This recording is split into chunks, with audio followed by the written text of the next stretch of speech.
How would you like to grow your business the easy way, and in my humble opinion, the fun way, through speaking? Yes, you can literally speak your way to more business, and we can show you how.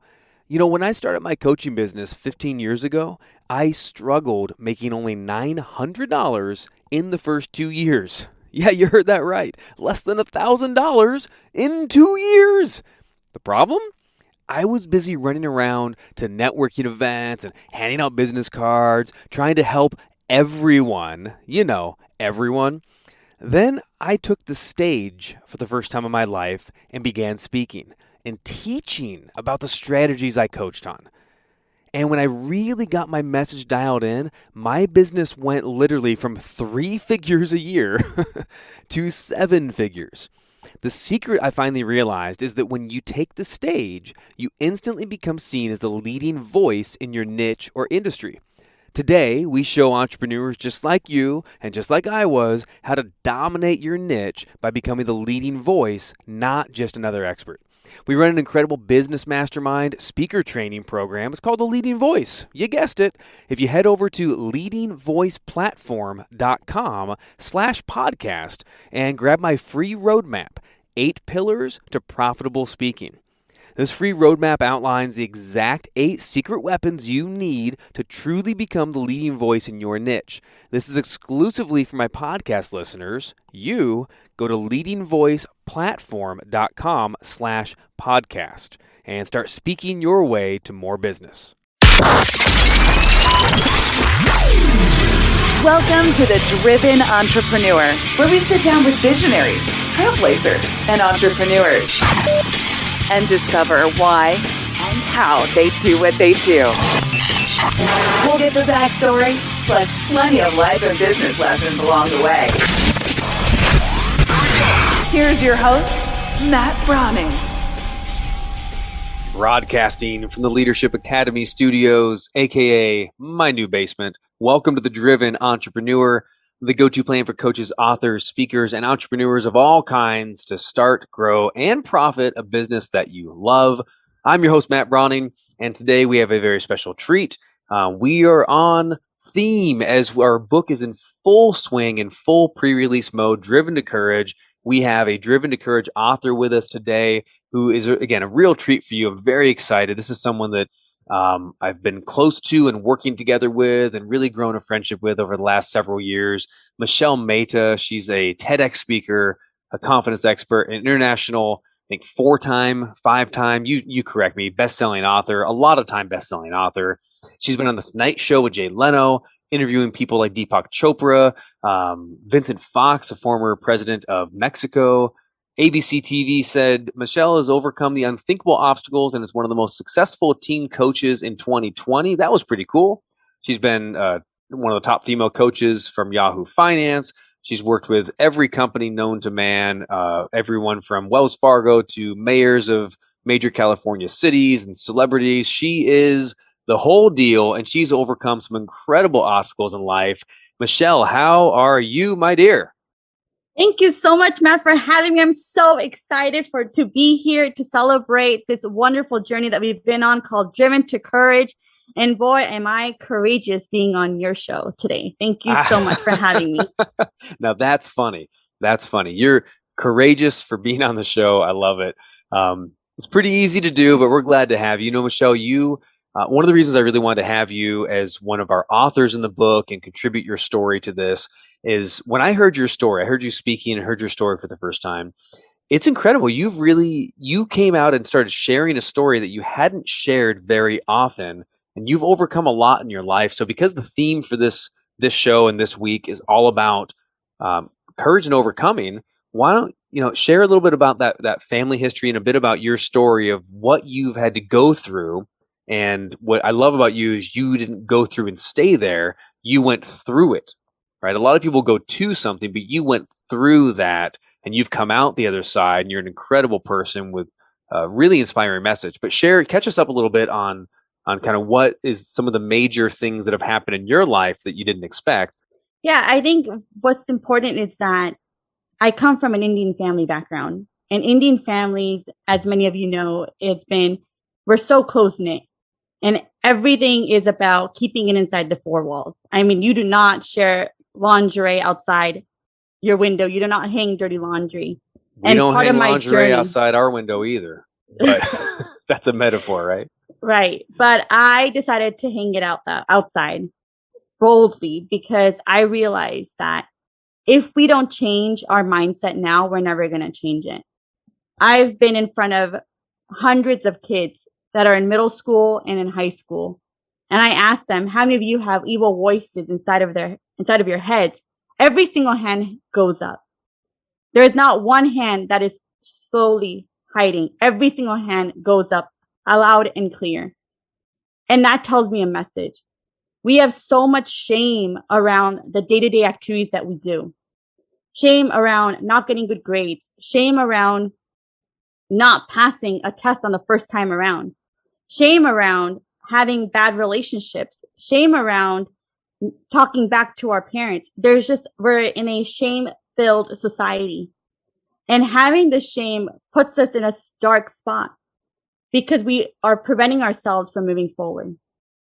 Because we're always worried about what will people think? What will my mom think? What will my dad think? What will my friend think? What will my sister think? What will my brother think? And we play ourselves so small that we can't come out of it.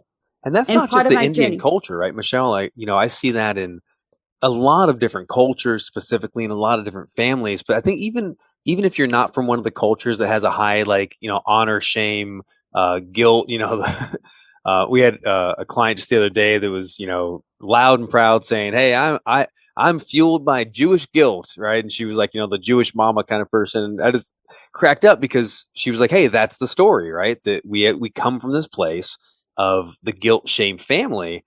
But you're talking about, this is everyone, right? Everyone, even if that's not the family, not the culture, we still are running with shame behind the scenes. And you walked through something, easy for me to say, some tough stuff early on in life and growing up in your family. Is that right? That is absolutely right. I mean, when you talk about like going through a relationship and the man says, you need to take care of that. And what am I referring to is I got pregnant by this man and it was our baby. And instead of saying, let's be responsible together, he said, you need to take care of that on your own. And that to me was hard to digest because yes, I was in my 20s and I was an adult, but I didn't have the courage to tell my mom or my dad or my sister that, hey, I'm thinking about getting an abortion or I'm on my way to the appointment where they're going to abort my baby. And it wasn't until 6 years later where I told my mom, oh, by the way, there's a part of my story you guys don't know about. Let me tell you. 6 years later. Yes. Man, what does that do?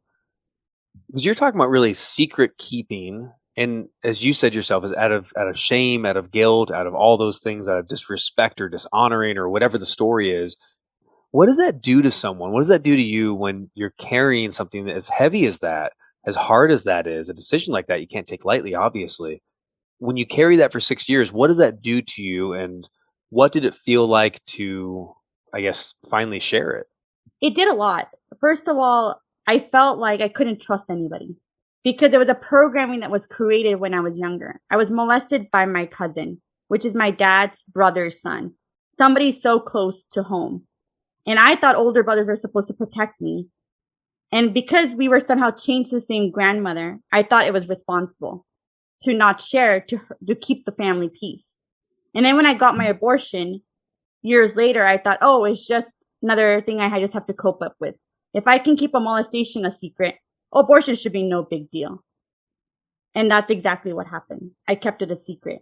And when I started realizing that my coaching career was going to take off, that I was going to get invited to speak more and more, and I needed to label my website and brand my website as a confidence expert, I realized that I needed confidence in myself and in my family to let them know, guys, I'm not who I am. There's a whole dark side of me that you need to know about. And the only reason why I kept it a secret was because I didn't think it was a big deal. Well, but now, you need to share with them that I'm not who you think I was only. I've been through other things. Yes.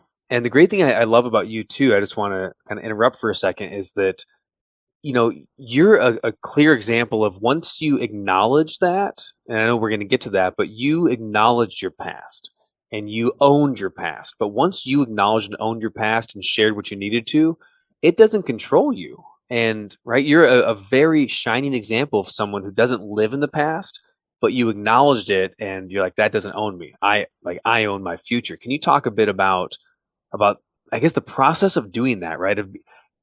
I just find it be hard to look in the past and say, man, this terrible thing happened to me, or I did this terrible thing, or whatever our story is. But you looked your past right in the eye and said, I own you, but you're not me. And then you made a 180 and you stare at your future.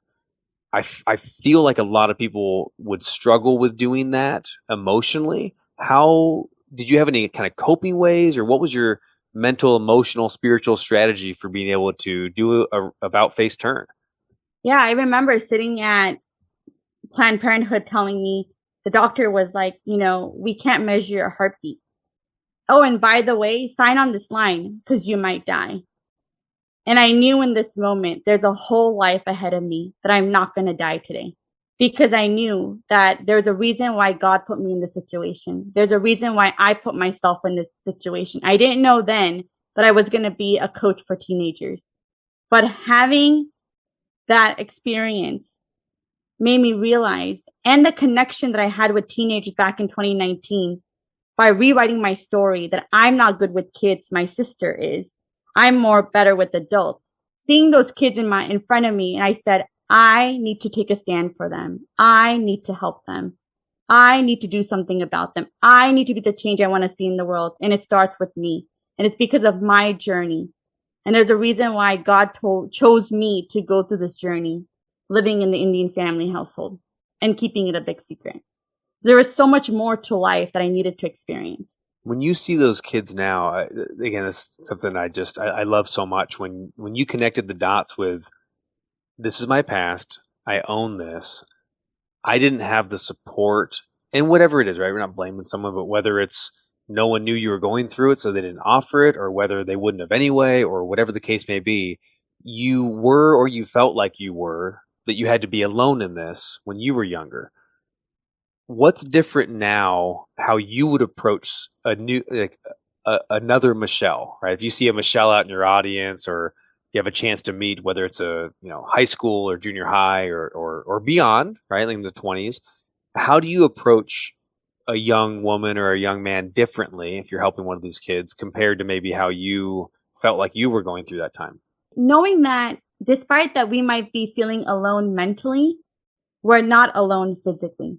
There's always somebody around you that can support you and that can hold your hand. There is going to be shame. There's going to be judgment. And the reason why we offer shame and judgment first, because that's all we know. When we were growing up, the first things we knew was, no, don't do this. Don't do that. It wasn't, No, go that's ahead and right. do this. Go ahead and do that. It was never that. It was, don't go there. Don't touch that. Don't this. So we are automatically associating with the word no. But if you come from a place of, I need help, and you show vulnerability of, look, I am in a situation where I'm now in a relationship with this man and I'm pregnant. What are my options? And you always have two options, a yes or a no. Yes, I could keep the baby. Then what's going to happen? Do I get up for adoption? Or no, I'm going to abort. And the reason why I'm aborting is because I'm not ready to be a mom yet. And I don't want my baby asking me, hey, mom, do you know where dad is? Everybody else has a dad. How come I don't have one? And my answer to this baby would be, I don't know where he is. What do you mean you don't know where he is? You don't have his phone number? No, I don't have his phone number. I don't know if he's alive or dead. And that conversation was so traumatic for me that I said, I cannot raise this child knowing that he only has a mom and does not have a dad, even though a dad was part of his creation. Well, let me ask you this too, then, because I think this is, and I don't want, this isn't an episode about abortion, right? This isn't No. a political episode by any stretch, guys. So please don't, that's not the take. But it makes me think, right? It's like, you, when you were younger, had a different set of resources, a different belief system.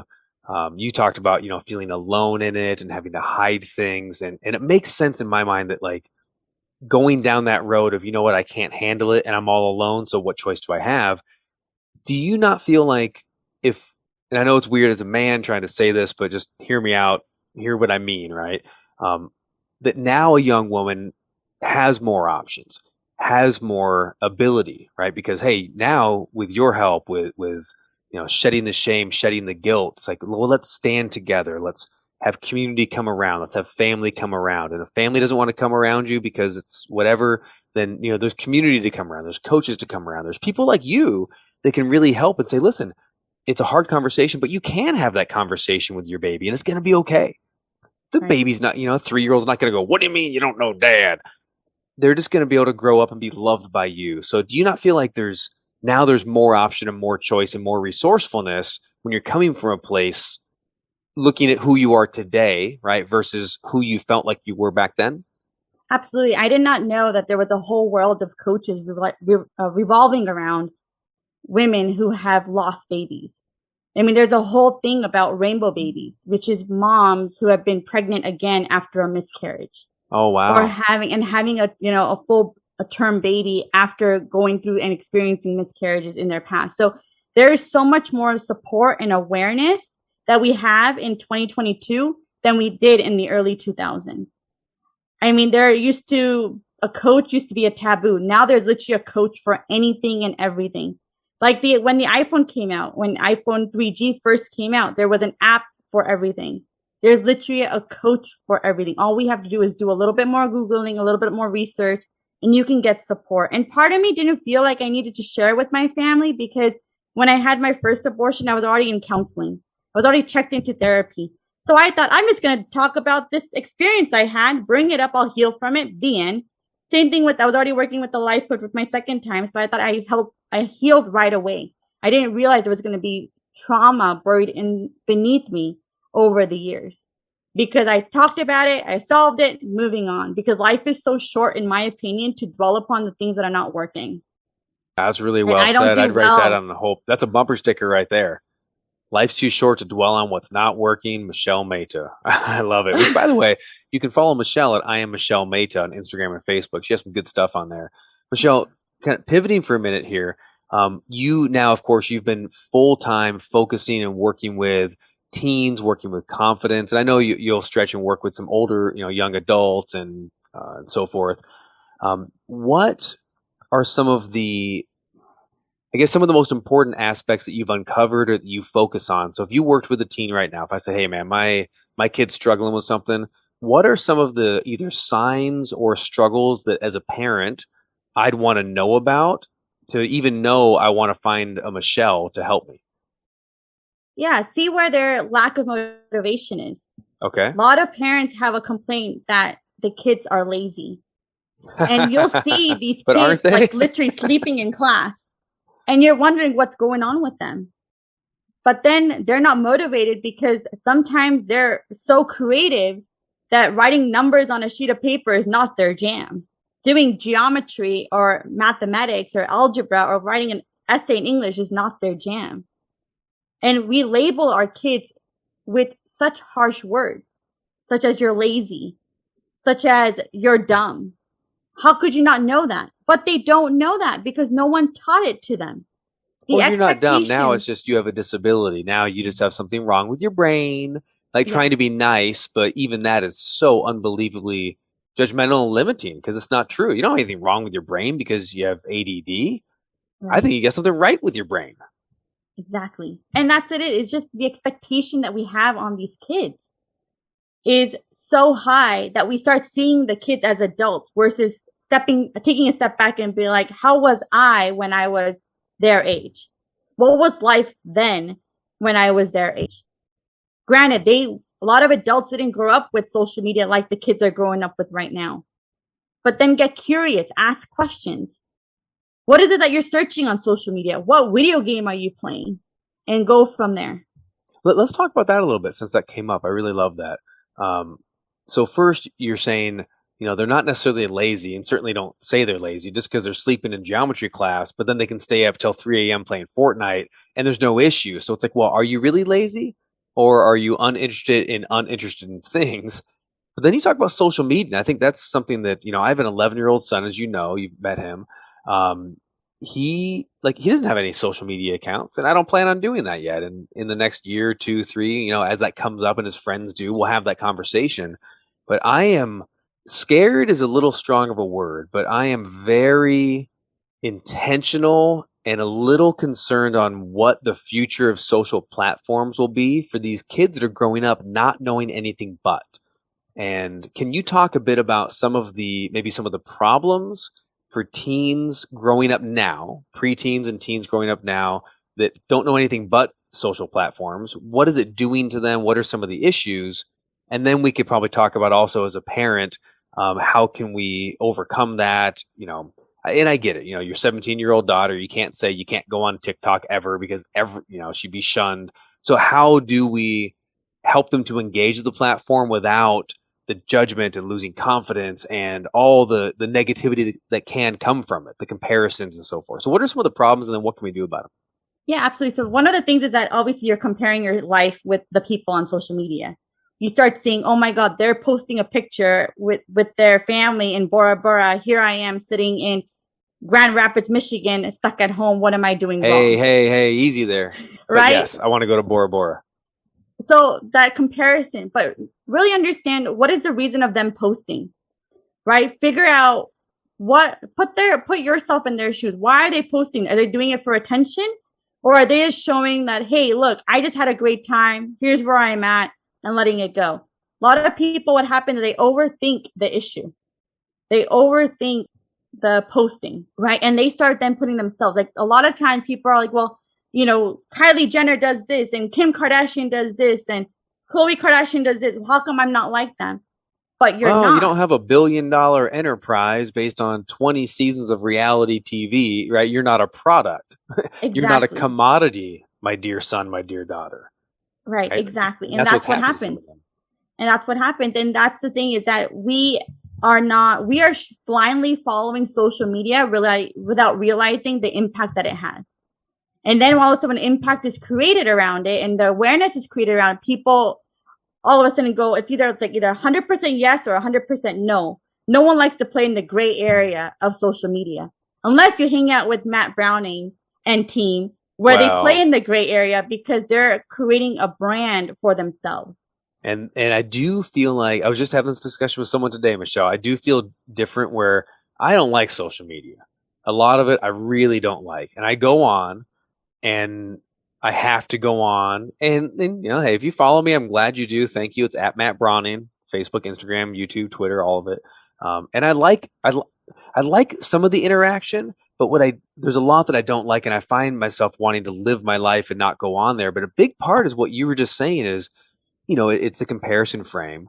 And I love the idea of tell your kids, ask them, is what you just said, ask them, what's the intention for why someone's posting something? That's really big, because is it to brag? Is it to make themselves feel better? Or is it because they want to share with the people they know the nice vacation? And if you just think, what's the intention for this? To me, it would take a lot of charge off of the need to compare, right? Exactly. Because all of a sudden you're not comparing anymore. You're just letting it go as is. Yeah. Oh, poor thing. Like she needs to brag. Like I get it, and she wants to, she probably needs to feel a little better about herself. This isn't about me, right? This is about them. That's the whole key. Exactly. Because a lot of times what happens is we put ourselves in that situation when we're not even there. We watched movies left, right, and center. No one puts themselves on the movies because it's hard to get. It's not at your fingertips all the time. But anybody can be a TikTok star. Anybody can be a TikTok star. But even that, there's a lot of people who are not TikTok stars, and they do a lot of TikToking. And they have, 20 views, and they still spend so much time doing that. So, okay, let's flip the other way. If you have a teen that is, I don't know how to define this, but going down kind of the addicted road, it seems like they're having trouble. And look, guys, you can turn this around. As an entrepreneur, you probably you see the world differently than a lot of other people. So I can watch grandparents almost just as easily as a 13-year-old get sucked into the social media world and they didn't even come up for a breath from their phone during the whole dinner. So Michelle, when you see someone that you have a bridge with and you care about, your family, and you see them getting sucked in that road that's just not good for them, what are some, I don't know, some tips or ways to communicate to help them come up from out of that place? Get curious and ask them questions. Okay. I noticed that you've been on your phone. What is that you're watching? Watch it with them. Discuss the content that they're watching. That's really good and super simple, but yet completely opposite of what most parents try to do, correct? Exactly. Are you still on that phone? Get off the phone. You're still playing that video game? Oh my gosh, I can't get him off the game. I hear that all the time. I can't get him off the game. But you never hear a parent say, I went down to the basement and said, you got an extra controller? What are you playing? I do know a father that does that, though. Well, there's one. There is one. Yeah, he'll still 360 no scope me, and he'll destroy me at Call of Duty. But nonetheless, but it is different, isn't it? It's like, and I've watched that. I've experimented as well. We've had these conversations offline, Michelle. Like, I've experimented with, if I say, hey, come on, quit doing that. It's like, he doesn't understand. But then if I just say, hey, what's that video? That's cool. All of a sudden, chatterbox, right? Like, if your kid's not talking to you, isn't this a great way? They start opening up, they start sharing. And look, you might not get Minecraft or Fortnite or TikTok or whatever they're doing, but at least you can begin to understand them more, and they might actually begin to overshare because you care. So exactly. Sometimes what happens is that our kids feel like their parents don't care. And the kids feel like they don't understand because the kids are going through the I know it all phase and realizing that my favorite. They forget that the parents have also been there, done that.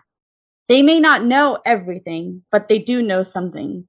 And that's where you have to have that bond of get curious. And when you get curious, just say, just curious. What is it that you're doing? All of a sudden, the word curious drops the barrier. It's no longer a judgment. It's no longer a punishment, right? Because it's almost like, hey, how long have you been on that thing? And you know that if it's been too long, that means now I have to do chores. And that's a very different conversation than, hey, I'm curious. I love that, Michelle. You're so good at that. And when I see you and I listen to you talking about this, I think of you as like the cool aunt. I think it's pretty neat where, like when you're speaking to the kids and you were just telling me the story before we hit record. Well, tell us that story real quick. I think it's neat. You just spoke at high school, right? I did. I spoke at a local high school here in Los Angeles, and I got invited to teach kids about mindset and mental health because the school had undergone some mental health issues such as a local gun shooting and bullying and fighting. And so oh my gosh, the school really needed to up-level their mindset game. And the mental health teacher reached out to me online, like Google, NLP practitioner looking for NLP tools to learn for himself, and reached out to me and said, can you teach me NLP? And I said, I'm not qualified, but I could definitely speak about it. Let's have that conversation. And he booked me in as a guest speaker for 3 Fridays in a row, right before school was about to end for summer. And I got in there and I talked to them about gratitude, affirmations, and learning about the way they communicate about themselves and the way they communicate to others. Because there are some tools that we learn, part of our training with Matt Brauning and team, about how do you communicate? Is it through kinesthetic, through feelings? Is it auditory, through hearing? Or is it visual, to seeing? And sometimes so much is lost in translation because sometimes people feel before they speak. Sometimes they see before they speak. Sometimes they hear before they speak. And sometimes they feel like everybody should listen the same way, communicate the same way, but that's not the reality. Wow. And just by teaching these kids this awareness, it allowed them to take a step back and be like, wow, we are all so similar, yet so unique. And what a great place and what a great perspective, really, not just for kids, but for all humanity to say, hey, we are so unique and we are so similar. We all have a beating heart. We all are trying to communicate. We all want to be loved. That's really, really special. Well, Michelle, that's another bumper sticker. Oh, that's a bumper sticker right there. And I love it. And you created something neat. I just want to plug this for you. You created the Motivate Your Teen Success Guide, 10 secrets to motivate any teen, help them be confident. Guys, you can get that at MichelleMehta.com. That's MEHTA, MichelleMehta.com. Tell us about the Motivate Your Teen Success Guide. Plug away, because this thing is awesome. It's basically 10 steps for you and your team to communicate. We talked about kids being on the phones all the time. Why not use this 10-step guide to sit down with it and dissect each tip at the dining table and figure out what is it that is happening in their life? What event happened in their life? What experience did they just recently experience? How did you react? And what was the outcome?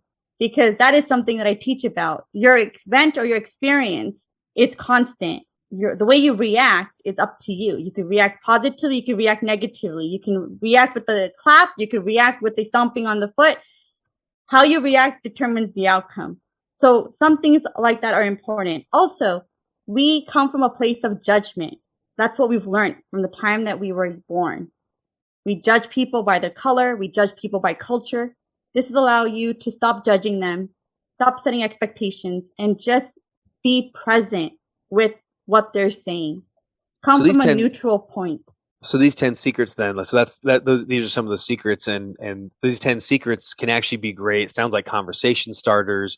When we say a lot, and I heard you say this a lot, hey, put your phones down, have real conversations, have dinner together or talk. But then the next question, it's like, gosh, what do we actually talk about? Besides how was your day? So this is a great idea where, use these 10 secrets, and you can actually use each one as a different conversation starter to reconnect with your team around the house. That's such a cool idea. Well, again, that's free. It's 10 secrets to motivate your team and help them be confident. The Motivate Your Teen Success Guide. Michelle's got that for free. And then, of course, our book, and Michelle has written an entire chapter for Driven to Courage, how to deal with the unexpected and come out stronger. Guys, remember, that's in pre-sale right now through July 15th. It is exciting because, Michelle, you share your story, a little bit about the story you shared earlier, but you go into some more detail. And really, there's some incredible principles and lessons that come up from there. But you share your story in there, and then you share your principle, your character trait about how to have courage and how to overcome in life. And again, you've certainly overcame. So guys, you can get this. It's $20 during pre-sale. It's a super deal. I mean, that's what the book costs anyway. It's $20, but you get $20 during the pre-sale. We're including shipping, no extra charge. You get the ebook, you get the audio book, you get 2 tickets to a live breakthrough personal development event that I'll be speaking at, Michelle will be speaking at. 4-time Olympian Ruben Gonzalez is speaking at Olympic Motivation. We have some great, phenomenal speakers at Success Revolution. That's all free too. You get tickets for free, 2 of them. And there's a huge co-author gift bundle worth thousands where Michelle has a gift in there, and every single person who contributed to the book is giving a gift to you as an ethical bribe for you to pre-sale and grab the book before July 15th. It's only $20 flat, and you can get Michelle's story, my story, all of them in there. Michelle, any last advice, bumper stickers, love you want to give to people before we wrap our time together? You've been so great, so generous. Thank you. I just want to say you have to achieve it to believe it. That's it. You have to achieve it to believe it, and that dream is yours. That conversation is yours, and whatever you put out there will come back to you in twofold. You have to believe in yourself because no one else is going to believe in you more than you will. Hey, you heard it here first. Believe in yourself. No one else will, except for maybe Michelle Mehta. Coach Michelle might believe in you until you believe in yourself. Guys, that's the show this week. Thank you so much for listening. I hope you enjoyed my conversation with my dear friend Michelle Mehta and co-author of Driven to Courage. Again, it's on pre-sale now. Now's the time to grab it through July 15th. You can get it after July 15th. It's $20. You can get the book. But if you do it before, it helps us out a ton with pre-sale numbers and all that. And you get literally thousands in bonuses and free gifts and things. So check it out at driventocourage.com/presale, and you can get your copy now. Hey, thanks for listening. You're awesome. Remember, you can do this. Whatever you're focusing on, you can do it. Get out there this weekend and stay driven. Bye-bye.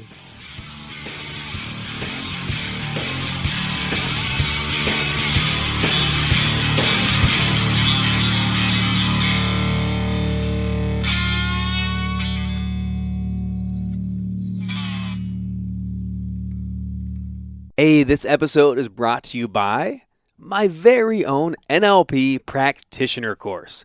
I've been teaching neuro-linguistic programming, or NLP, for nearly 15 years. It is the most powerful tool for communication on the planet, and it can be yours today. For a very limited time, I'm giving away my entire NLP course workbook for free. Go to nlpwithmatt.com all the patterns, all the tools, and the techniques of NLP in the complete course workbook, the same one that we use to teach our live certification classes, yours free. NLPwithmatt.com. Get it today. Let's get back to the show.